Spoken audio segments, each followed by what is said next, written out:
What it do, what it do, what it do. It's your boy Darue the Rue with another episode of Therapy Hub brought from me to you. How is everybody doing? Thank you so much for waiting for a an interesting week. Yeah, an interesting week. So I kind of wanted to summarize or put together both an incident that happened between Tony Yayo and Ja Rule on a plane. I think they were on their way back from the Super Bowl, if I believe. And then also I want to touch up on a touchy subject, a situation that happened, I believe, few days ago with a gentleman by the name of Little OT. Now, Little OT is a Hamilton artist. He goes, I think he's from the north end of Hamilton, I believe, if I'm not wrong, right? Or if I'm not wrong, I could be mistaken. But he passed away. He was shot and killed in Burlington. We're gonna get into some videos from the it's from a YouTuber. I forgot his name. Please, I'm sorry. I lost it when I was trying to write it down, but I will find it and I will give you your credit. So because it is your video that we're sharing, I just won't share it at all, and I'll share the one from CBC News or from CHCH News. Sorry, the CHCH News is the pretty much like the city news or the CTV news of Hamilton, I would say, but they're their own kind of channel. All right, um, they're in Hamilton and Burlington and that area there, and they touch on uh, the situation that happened when little old T was shot and killed outside of a Kelsey's restaurant in Burlington. But other than that, we're gonna also talk about the conflict that wage war, and kind of especially with the Ja Rule situation and the Tony Yayo situation. I want to kind of get some input from some people, if we could, or if you could just drop it in the comments, and I can put it on the screen in regards to um, how they could have handled it differently, how the things that they could have done differently. I believe they're both grown and they both have a lot to live for at this point, and I believe this is the first time that they actually ran into each other. Like, I think it's been like 30 years, 20 years. I wouldn't say 30 years. I would say maybe 20. But it's been a long time since, you know, either groups have seen each other. And Ja Rule is also, he's going through a lot with the passing of the late passing of Irv Gotti and that type of thing. So, he has a lot going on, on his own. So we're going to touch on these subjects, and hopefully we could share some therapy, not only because who knows if they're listening. If they're not listening, I highly doubt they are, or if or that they will ever will. But if they do, you know they'll have a little bit of some therapy hub to listen to or to watch.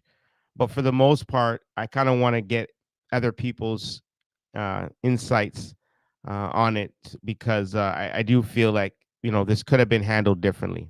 All right, so we're gonna get into some other things, but before we do that, I want to get into the trailer for the documentary "A Man's Cry" that is going to be released in a few days. I believe it's going to be Sunday, February 15th. Now, A Man's Cry was produced, written by me. It's shot by Motion Plus Films, who is also me and some partners, and then as well as Rastafari Samurai, who co-hosts with me sometimes here on Therapy Hub. So this documentary is about mental health, okay, but it's particularly focusing on men's mental health and the things that men go through. All right. Now, I do talk about the beginning, like root causes. So I talk a lot about, gun crime, youth violence, and then we also get into like chronic illnesses, and then we talk about the solution on how to, like, as men, when we go through certain things with anger and that type of stuff, how we could, change that, or what we could do to help that. And there's solutions to it.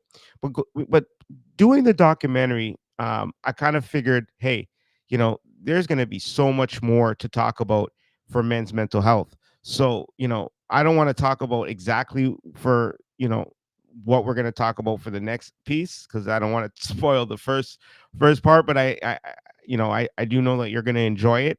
And I do feel that it may help some individuals. However, what I'm gonna do is I'm gonna make a series of A Man's Cry. So, congratulations. There's gonna be a series of A Man's Cry. So there'll be different type of men speaking about different type of things. Versus it all being in one. So we'll have different sections of each one that we discussed in part one, and do it for part, for the series. Sorry, and then chop it up. All right. Now, I don't want to give you guys too much detail, but I'm telling you, it's going to be crazy. I suggest you watch it, when you have the free time, and also like and subscribe, because we're going to have some other documentaries that's going to be, uploaded and put on the docuseries playlist that, everybody can watch for free. But there are going to be some videos, in the future that you may have to have a subscription to watch. But for the most part, I'm going to make sure everybody gets to see, most of the documentaries that we have coming out on the docuseries. Okay. Now, I also want to just put out there very quickly that we're going to also have a panel. Okay. Now, the panel is going to be at the Mortgage Foundation Center. We don't have an exact date, but we do know that it's going to be there. But we're just trying to organize, the cast members, and let them know about it, and then as well as give them, directions on what to do in regards to, they can even do it from home if they don't want to come into the center. But we are going to have an audience there, as well as we're going to do it on live, and we're going to have a panel. So anybody that watches the documentary that has some questions, or you may need some help on some things, you could ask the cast members as well as myself. That's going to be on there, and then the host who's going to host it. Now, with that said, I want to move on to back to little OT. Actually, no, sorry. We're gonna watch the trailer, and then we're gonna get into little OT. All right. So this is the Man's Cry trailer for those who haven't seen it.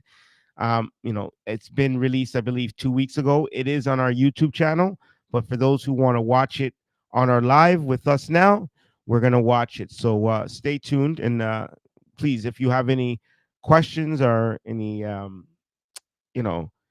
input or anything like that, you're more than welcome to put it in the comments, and I'll answer them online for you here. All right, but check out the video. A man's cry is only heard when he roars. A man's weep only sleeps when he snores. And as soon as he rises, the pain endures. We're constantly fighting battles. An 18-year-old that was shot to death in Toronto while he was in an empty streetcar. North of the Danforth, another investigation is underway on the 7th floor. Toronto police searched the family apartment of Faisal Hussein in Thorncliffe Park.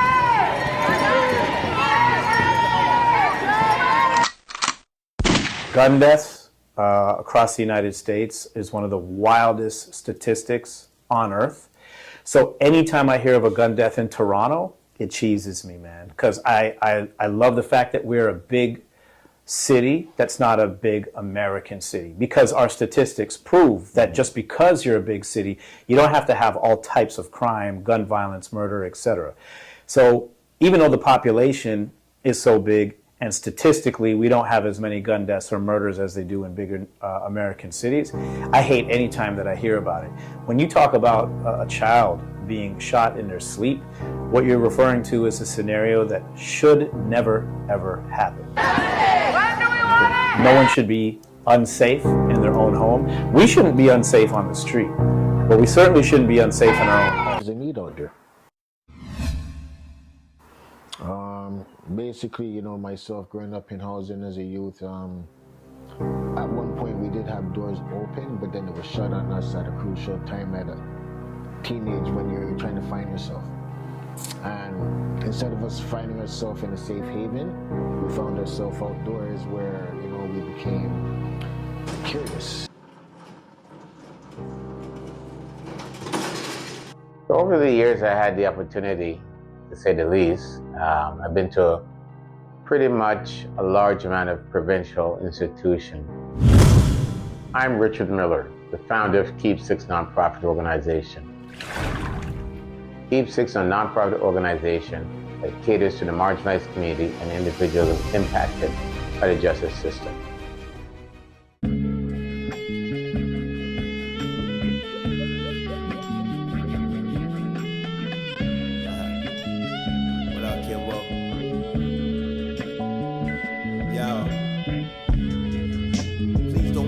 My peace. My grandma at the end and I ain't spend the time that I need. I need time to reflect, cause it ain't time to grieve. She ain't gone yet, so I time to hear her breathe. Me and my aunts don't really talk much. Outcasts of the family, cause we ain't got much. Meet me outside, as all I said was on some hot stuff. Had to change my ways cause they hating had me locked up. But that's my luck. I still pray cause I know there's no way but up. I still pray because I know there's no way but up. That's my song, by the way, ladies and gentlemen. If you want to listen to more of it, you could definitely listen to it on YouTube. All you got to do is Google Darue the Rue. All right, Darue the Rue. And it will pop up and I will show up. You'll see many of my videos. And that song is called Gain. All right. So just remember Darue the Rue, Gain. All right. All right, so I'm gonna get into. But first of all, the Man's Cry documentary. First of all, before I go any further, Man's Cry documentary film, "The Root Cause to Men's Mental Health Struggles" by Darue the Rue will be out February 15th. All right, and we are premiering it at 9 a.m. All right, we were gonna do a little bit later, but as soon as you wake up, you want to watch it. That's cool. If not, you can watch it later on or whenever you want. That's the comfort of YouTube. But it will definitely be premiering premiering on the 15th of February at 9 a.m. Okay, so A Man's Cry documentary film, "The Root Cause to Men's Mental Health Struggles" by your boy Darue the Rue. Thank you so much, everybody, for supporting and throughout this whole documentary. It wasn't hard, but it was definitely a learning process. And I know there's some more things that I have to learn as a producer, especially as a documentary film producer. But I think I did a really good job for my very first documentary. I do have to give myself a pat on the back and a round of applause. Um, you know, life ain't easy, and we got there's a lot of things that we gotta talk about. And I believe the only way that we can do it nowadays, especially, internationally, is through social media and through YouTube, right? And the internet. So I am thankful that we have those resources and those platforms and these platforms where we could, you know, talent our stuff or show our talent, and then, you know, get it out there to the outer, world, instead of being local, getting it out to, the world, other parts of the world. And I'm very thankful for that. So, and YouTube is a great thing, guys. YouTube's a great thing. I'm surprised, they haven't made some changes. They're supposed to make a lot of changes, but they kept some things the same, and they just want to help content creators like ourselves. So I appreciate it. Tony Yayo and and Ja Rule and Uncle Murder, man. What do you guys think about this situation? Now, I'm gonna play this video that I'm gonna play this video that that TMZ has, and a few other people. I think a few other people's recorded this incident, this altercation that happened on the plane. But I think the Super Bowl was very cursed.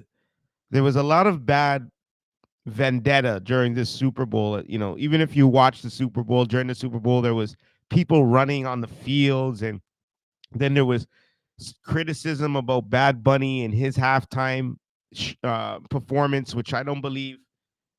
I believe he did a great job, and not everybody's going to be liked by everybody, but people should appreciate and respect the fact that he did get up there as an artist and performed for them in the halftime show. And this is something that we're going to talk about also later on, is about acceptance and also being thankful, having gratitude.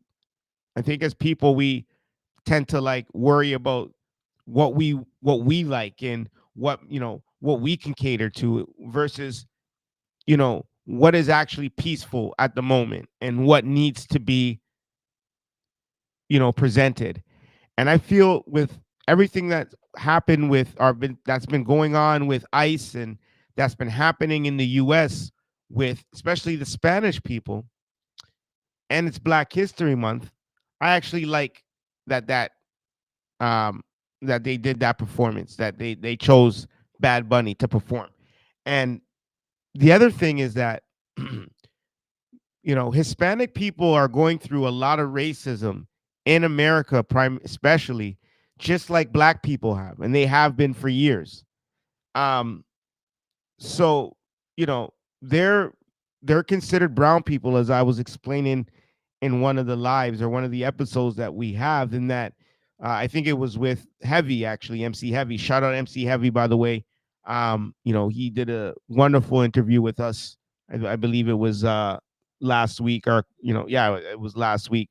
But I was speaking to him about him being considered brown and Hispanic, and but still being an indigenous, coming from an indigenous root, and being indigenous, sorry, and also being Black.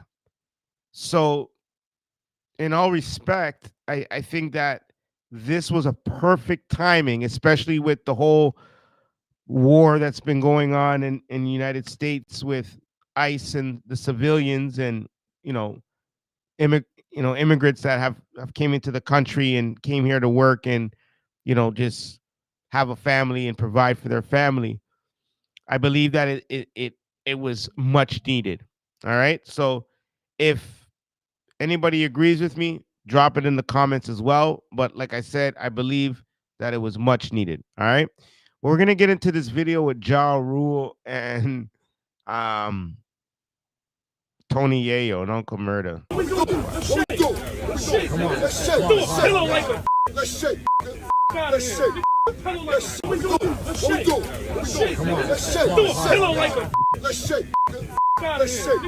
hold on, let me ask you a question. They said let's shake.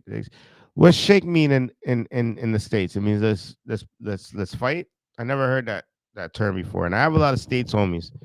I'd ask them like shake, let's shake, let's shake. All right, let's see what they let's see. This is courtesy of TMZ.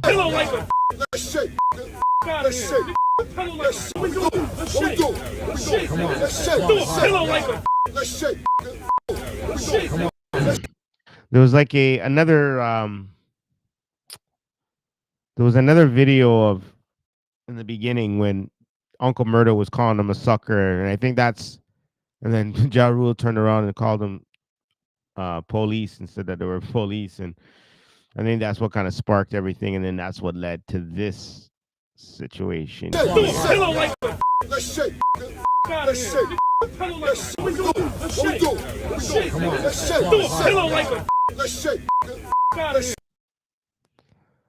So I mean, I don't know what to say about this situation, because even throughout the years that they've both kind of like done their own thing, and they've kind of never made any music about about each other, and they kind of separated. Um, it kind of felt like they were both past it. But then when it came to certain conversations, when certain when they had certain interviews, you would hear some questions that Yayo would ask, or sorry, that Yayo would be asked, and he would say, nah, never like those guys, and f those guys. And then you would hear Ja Rule. Ja Rule would always try to snuff it off and be like, I'm too grown for this. I don't want to hear it. I'm done. But then he would always sneak in a little word and be like, yeah, but this, that's what they do, right? And this is how they are, right? So you could tell that they still had a little tension um with each other, and that maybe they weren't over their past beefs, and that they still had resentment. And that's what happens. And then when you end up seeing each other for years, instead of doing the grown man thing and nodding your head and being like, yo, you know what, man? That was 30, 40 years ago. I understand people have been hurt by our wars and our beefs, but nobody is getting hurt anymore. Is there? Like, is there people still being shot and people still dying from this? No.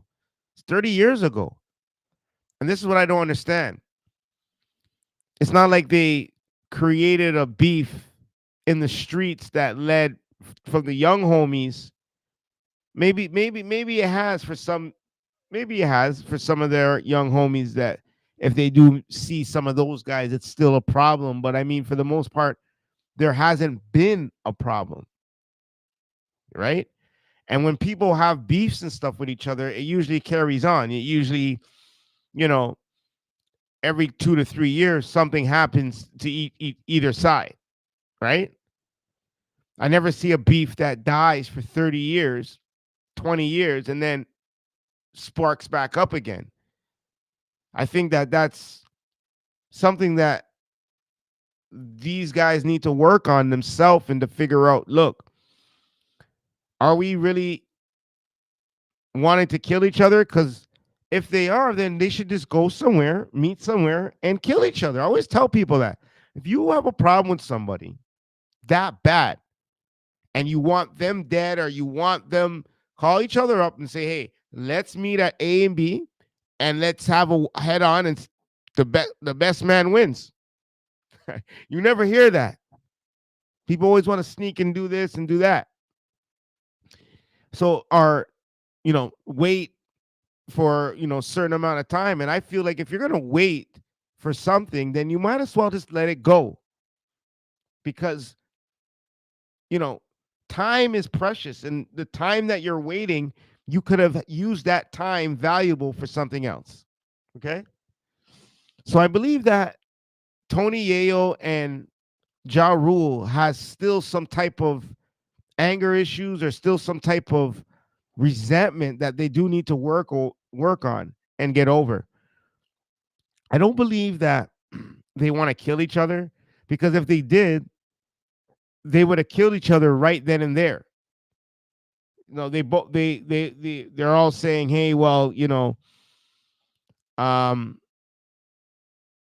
we have, murder. We can't do this anymore because there's not going to be no more caviar pancakes, and we're not going to be no more ice cream, and with strawberries, and it's like, okay, but you mentioned something to him while he was on the plane.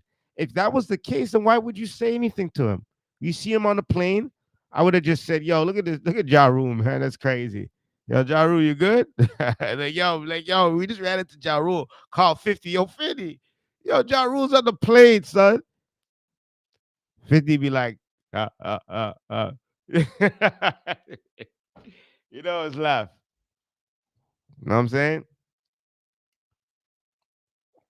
That's what 50 would do. And I don't think they would say, if 50 was there, maybe 50 would have done something. But then again, like I said, these guys, and maybe that's why nothing's happened, right? Because these guys never bumped into each other, right? From the past.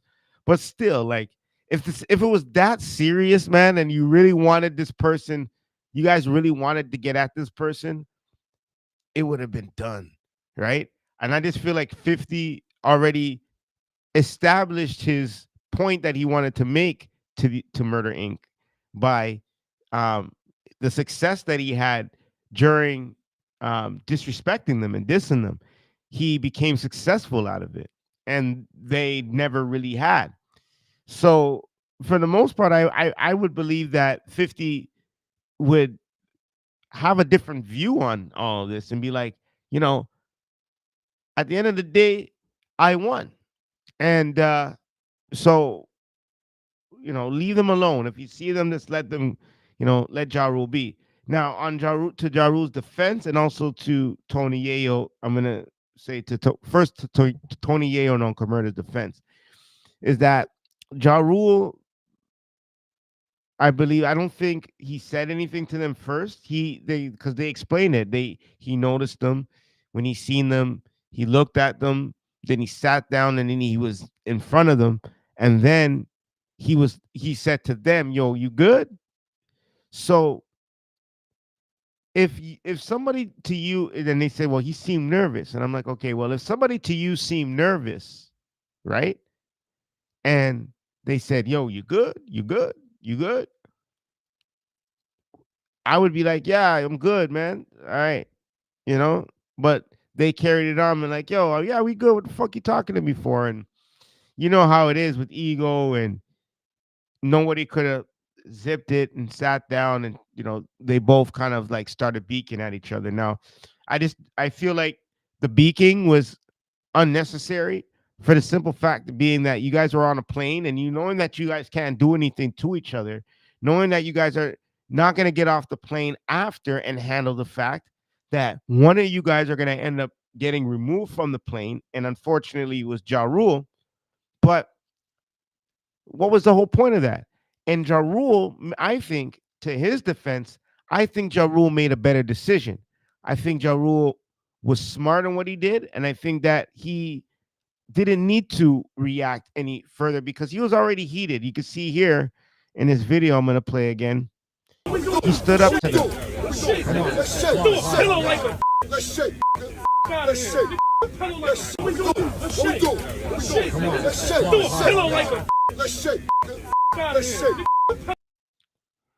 And you hear Tony Yayo. Let's do it. Get the fuck out of here. You threw a pillow at me. I heard Yayo say that. It's kind of dry snitching. You threw a pillow at me. Yeah. So that's probably what got him kicked off the plane, because it wasn't physical. It was just an altercation. And when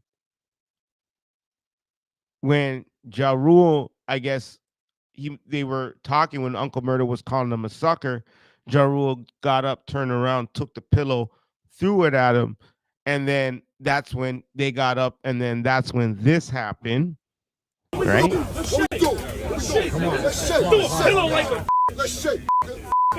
then you can see kind of like people. If you notice, there's people around him there, right?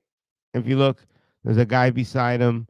There's a guy here in a white hat sitting down with his hands up saying, "Hey guys." Then there's Uncle Murda here, back here. Let's see if they show him. But he's behind here. You don't even see him here. So my whole point is, if these guys really wanted to get at each other, right? They would have just like, there's nobody in the middle of these guys, right? One guy's behind Ja Rule. So there's a guy behind Ja Rule, not in front of him, behind him. There's a guy sitting down with his hands up, so he's innocent. He ain't gonna get up for no reason. Even things start flying, he ain't getting up, right? So then you got Murder, and there was a part where you can kind of see. I don't know where it is, if it's here, but yeah, see, here it is. So you see Murder here. There's a lady walking, and I guess, away from the situation, and you see Murder here, kind of like just staring at him, right? So my whole point is, if these guys wanted to really do something, they would they would have did something, man. So why? Like, so my whole point to this, guys, is, you know, conflict that you know conflict that wage war, and there's unnecessary things. Now this has just opened up a whole new can of worms now. That's something that could have been resolved. This is something that wasn't, you know, it, they never seen each other for a long period of time. It was something that was, that wasn't really cared about. Really, they used to talk shit about each other, but they never really cared about each other, right? About doing each other something. They lived their lives for how many years? Irv Gotti died from a natural cause. You know what I mean? So I don't really understand the I just don't understand that. I just think that that was unnecessary, and I believe for both parties they could have handled it differently. For me, I'll be honest with you, and you guys can say, yeah, whatever. Because me, I'm smart. If I would have seen my ops on a plane like that, and I'm by myself, and there's two of them, I would have just walked off the plane. They'd call me a punk, whatever you are. I just walked off the plane because there's no point. You know that if you sit there, there's gonna be some type of problem. Now, Tony Yayo and Uncle Murder said that they did know that Ja Rule was on the plane. So, regardless, they knew Ja Rule was going to be on the plane. They didn't care to get off the plane, right? They were like, "Yo, Ja Rule's on the plane. It's me and Murder here. Ha ha ha. He's by himself. Let's check and see who he's with. Oh, he's by himself. All right, we good. We good. We good. we good. we good. Right?" And whatever. But Ja Rule didn't know that they were on the plane. But when he got on the plane, he seen them. I would have just said, "Yo," I would have looked around, been like, "Yo, all right, just two of them, just me." I mean, that's an all right number. That's a fair number. If you look at it, I seen dudes knock out two guys at once for sure. It just all depends how quick you are. You know what I mean? But for the most part, that doesn't need to go down on the bus. I mean, on the plane. I just feel like that would have been uncalled for. So Ja Rule, you did make a good choice, and you didn't make a good choice. Tony Yayo and Uncle Murda, grow up, grow up. You guys are 50+ years old. Time to grow up. You guys are there trying to be gangster. For what? You guys are not out in the street. This is what really I don't understand about some of these guys. None of these guys are still in the streets. You guys are rich. You're talking about eating caviar pancakes and no more Romania and no more. So, bro, if that's the life you're living, live that life. Leave the streets to the streets. That's the problem with hip hop. This has been a problem with hip hop since day one. You guys want to take the streets, mix it with hip hop, and that doesn't mix. Half of the time, what happens? Name one rapper that mixed the streets and hip hop together and hasn't ended up in prison. And I'm not talking about Jay-Z and these guys, because these guys were the streets and they took whatever from hip hop or from the streets and put it into hip hop. See, there's a difference. That's why they're successful. That's why Jay-Z and these guys are where they are now. But they never try to be gangster and act gangster and then be a rapper at the same time. It doesn't work out for you. That's why you see Little Dirk and YMW and Free, all these guys, man. It hurts my soul to see it though, but it's a trend, man. And that needs to stop. And speaking of that, I want to get into little OT. So first of all, I just want to say my condolences to his family, to his friends and his family, everybody out there that supported him, his fans. Little OT was murdered, y'all, shot and killed in Burlington. Now, this type of stuff hurts my soul to hear because, and I don't cover too much of this stuff, right? But nowadays, or not nowadays, I'm gonna start on Therapy Hub because I do feel that, as people, we could do better and we can learn a little bit from these situations, right? Now, I was listening to a podcaster the other day, and he was saying something along the lines that, things are never going to change. And that is completely right. There's always going to be a cycle. Things are always going to be, you know, just life is going to go into that type of rotation. However, there are things that we do need to be aware of, and there are things that we can prevent, just like living a life.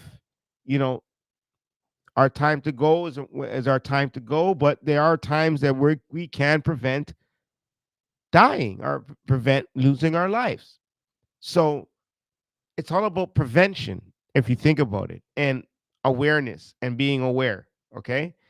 Now, transitioning is a good thing in life. You can always transition um, into becoming, um, you know, a businessman from the streets, or, because a lot of people, what they do is they, um, they start in the streets, right? Selling drugs, or selling mixtapes and CDs out the trunk, or, you know, hustling, in the corner, whatever they're doing. Okay. Selling clothes and, food and whatever. They start that way, but then they gradually work their way into a business, and they invest into a location. And see, that's what hip hop should be like, right? And it's unfortunate that we're seeing way too many young men out there, with that have talent. Like this young man had talent. Like, and I'm gonna be real with you. There's a lot of underground or drill rappers that I don't listen to, but there's a lot of drill rappers that I do listen to, because I like their sound, and I do feel that they're good. But I just feel like some of them are doing a little bit too much, in the sense where they're trying to be a little too gangster, like they're getting too involved, and they have too much of a name, and no one's gonna, they're not gonna be creditable enough if they don't do the things that they're rapping about. Okay, now this is the type of issues or problem that we're gonna have evolving or growing further into hip hop, and it getting, evolving, and then it also changing for our young people. So we got to make a stand to understand that when I grew up, hip hop wasn't about you being a gangster. It was about telling a story. As a matter of fact, a lot of artists back in the days weren't actually the real gangsters. They were gangster because they grew up in the hood. Being a gangster is not about. This is another thing that I wanted to talk to the, especially to the young people, is being a gangster is not all about shooting, killing, you know, being tough. That's not what a gangster is about. Being a gangster is about handling your business. So if you can handle your business and whatever it is, that's gangster, right? So back in the days, there used to be artists that grew up from the hood. They were raised in the projects, but they themselves necessarily they probably knew how to throw down and fight, because back in the days it was about fist fighting, right? But it was they never necessarily were the they were gangsters. You never really heard about rappers dying until like Big L and Tupac and Biggie. After Big L, Tupac, and Biggie died, then you started hearing about more and more and more and more and more artists died. But before Tupac and Biggie was Big L. Big L was the first, but Big L didn't die from rap beefs or anything like that. He died from being a street. He was a street. He was a gangster, right? And many speculate why he died, and he died for his brother and other things like that. But for the most part, Big L was in the streets. But he had people among him that could have died for him, but he ended up dying. But from Big L moving forward, I believe there was another artist by the name of Freaky Ty. He was from the Lost Boys. So Freaky Ty was also shot and killed, but he was a real street gangster. Like Freaky Ty, the Lost Boys is pretty much the branch where G Unit and Tony Yayo and 50 Cent come from. That's their OGs. And they were street guys too, but you never really heard too much of it. Once, mostly the New York rappers were the ones being killed. Um, Eazy-E died of AIDS, HIV. Um, and then Tupac and Biggie. Then after Tupac and Biggie, then that trend of rappers started, them dying, getting shot, started becoming really, really normal. Now I can't name how many rappers. There's tons of them that passed away from gun violence. So the question is, what are we doing wrong, and what are we doing as a hip hop culture and as Black people? What are we doing? Not even just Black people, but as a culture, what are we doing to ensure that we don't lose our young, talented artists as much as we have been? And I think for the most part, it's kind of like dealing with each other, right? And keeping the community close and understanding, like, hey guys, not everything somebody raps about or not everything somebody says, you got to take it to heart. It's a song. You don't even have to listen to it, because that's the beauty of music. You can listen to it when you want. You can turn it off, turn it on, put it aside, press pause. But we choose as people to listen to these things. We choose to continue to let it get to us because we feel other people are going to be listening, and let the other people listen to it. Who cares? Hey, did you hear the song about you? And no, I did. Okay, cool. I never heard it, so don't bother me. Let it bother you. You heard it. So, I mean, I believe like we have to, as people, we have to become more and more and more and more, more and more stronger as a community and more responsible, especially us older heads, to kind of teach the younger generation. Like, yo, little old T was 24, same age as my daughters. And this is another reason why I don't get into a lot of these stories and kind of talk, get into the mix with a lot of these young artists. I'm 42 years old. I have a daughter that's 24. These guys are like my children. It could be my son, my kids, quite frankly. And I wish them well. And like I said, like last episode, God forbid my daughters haven't gotten into trouble, but I know people that have lost their children. My own friends have lost their children, and I don't think that, or I know that it's not a good feeling, and I just think it's wrong. I want to get into this news clip. There's one from a gentleman that I think he's the Chronic Files, I believe it is. Which one is he? Let me tell you what he is. I'll tell you what he is. He is from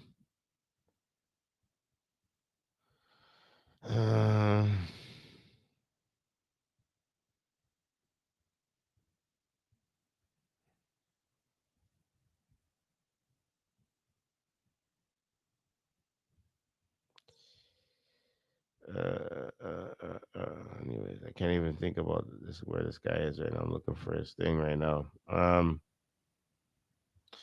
think it's Chronic Law or something like that. But anyways, this is his Good afternoon. A his video. 24-year-old man is Shout out dead to him. following a shooting outside a Burlington mall late last night. February 9th, 2026, 10:10 p.m. Burlington Center Mall parking lot. 24-year-old Omar Niaz Muhammad was shot dead outside Kelsey's restaurant. Two suspects fled in a white SUV. They remain at large. This was Burlington's first homicide of 2026. Missed the button? Go ahead. Subscribe now so you don't forget later. The victim went by Lil OT, a rapper with 27,000 Instagram followers and 2 albums released since 2023. But 3 years before his death, someone tried to kill him. Over 50 bullets were fired at his family's home in Hamilton while he was inside. He survived. Nobody was arrested. Between that attack and his death, the timeline includes criminal charges and an associate's guilty plea. Each event raises questions about what led to Monday night. Ulmer made drill music in the Toronto Hamilton scene. His tracks included North and Jamesville. He collaborated with Toronto rapper Doovie. He was also director of Dirty North Inc., a federal corporation registered in Hamilton. In 2020, at age 18, he was charged with drug and firearm offenses. No public records show what happened with those charges. No conviction, no sentencing, no case outcome. 6 years separate his first documented encounter with law enforcement and his death.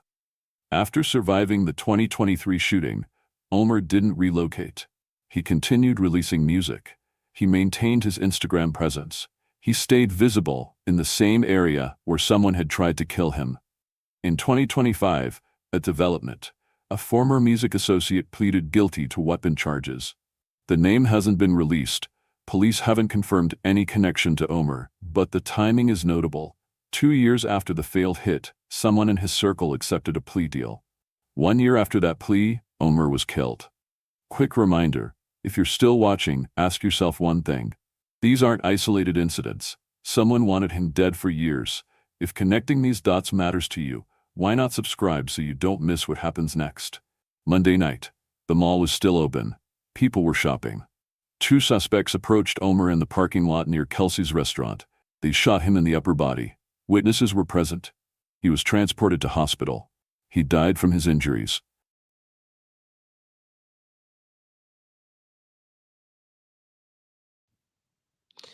Rest in peace, little OT, man. It's crazy. This is another video, I think, courtesy of C. Police in Halton region are hunting for 2 suspects tonight after a fatal shooting in Burlington. A 24-year-old man was shot and killed last night in the parking lot of a busy mall in the city. Al Sweeney is following the story for us and joins us live with the latest. Al. Matt, the victim of this shooting was a young man who planned on making a name for himself as a rap artist. Police were called to the parking lot of the Burlington Center Mall just after 10 last night and found the victim who had been shot in his car. You hear how frustrated I sound, man? Because it's too repetitive. This is happening way too much, especially Toronto. Like, there's a long list of artists, man. Long list. Anyways, I'm playing. 2 suspects. The latest. Al. Matt, the victim of this shooting was a young man who planned on making a name for himself as a rap artist. Police were called to the parking lot of the Burlington Center Mall just after 10 last night and found the victim who had been shot in his car. They say 2 suspects had driven off. EMS attended. Unfortunately, upon transfer to hospital, he was pronounced deceased. We do have our investigators working on this case now. We are looking for 2 suspects that are being investigated with regards to this shooting, as well as the 2 suspects fled in a white SUV after that shooting occurred. Police identify the victim as 24-year-old Omer Niaz Mohammed. They say he lived in Burlington, but CHCH News has learned his family's home in Hamilton was a target almost 3 years ago when a gunman fired more than 50 bullets into the house and vehicles. No one inside was hurt. Back in Burlington today, Halton police are asking people around the mall to check for security video or dashcam video that could help with the investigation. Hold on, did he live at the same place? I just want to see something. He said the same 3 years ago. Halton police are asking people around the mall and vehicles. No one, but CHCH News has learned his family's home in Hamilton was a target almost 3 years ago when a gunman fired more than 50 bullets into the house and vehicles. No one inside was hurt. Back in Burlington today, Halton in their city. This is just condolences for the family, and she's asking anyone with information about the shooting to cooperate with the police. Oh man, so yeah, so they were targeting him, I believe, 3 years ago. So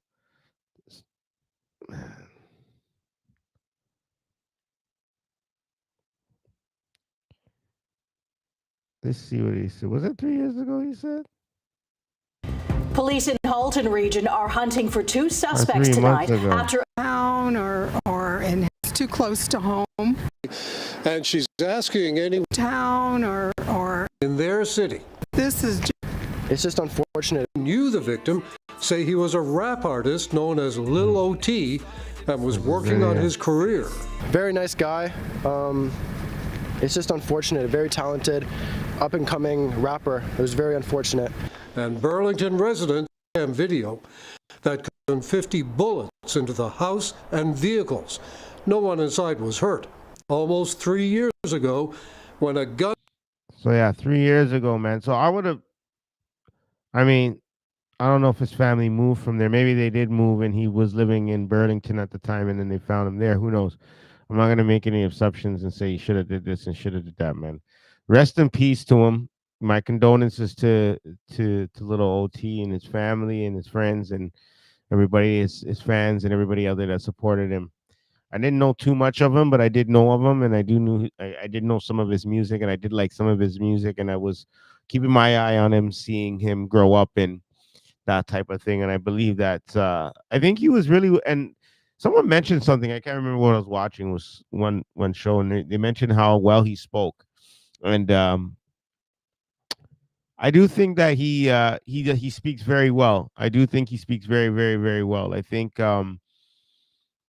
just listening to him too, he didn't really have the too much of like, he spoke, he had he spoke very well. He was, he had proper etiquette, and he was quiet. He was, to me, that's what he seemed like. So, man, it's shocking news. This is one of the most shocking ones to hear yet. Or, this year, definitely this year. It's early in the year, but I hope that we don't have any more tragedies like this, because we need we need our artists. We need everybody out here. I just believe that we're living our lives too short. And I think that, to everybody that's out watching, or if you're watching, I hope, this is a lesson learned as well, that, when you, in life, things never, things happen for a reason, and things add up for a reason. And you got to just hope to God that you're safe. And the best thing possible is to do is just keep safe. I say it every day, like, anything can happen to anybody, right? And I say every day that I just pray that I get home, or wherever I go there. And when I, on my way home, I get home safely, right? Because you just never know. You just never know. But once again, rest in peace. Shout out to little OT, and rest in peace. My condolences to his family and friends. My lesson for the day. First of all, homework. Actually, not lesson. Homework.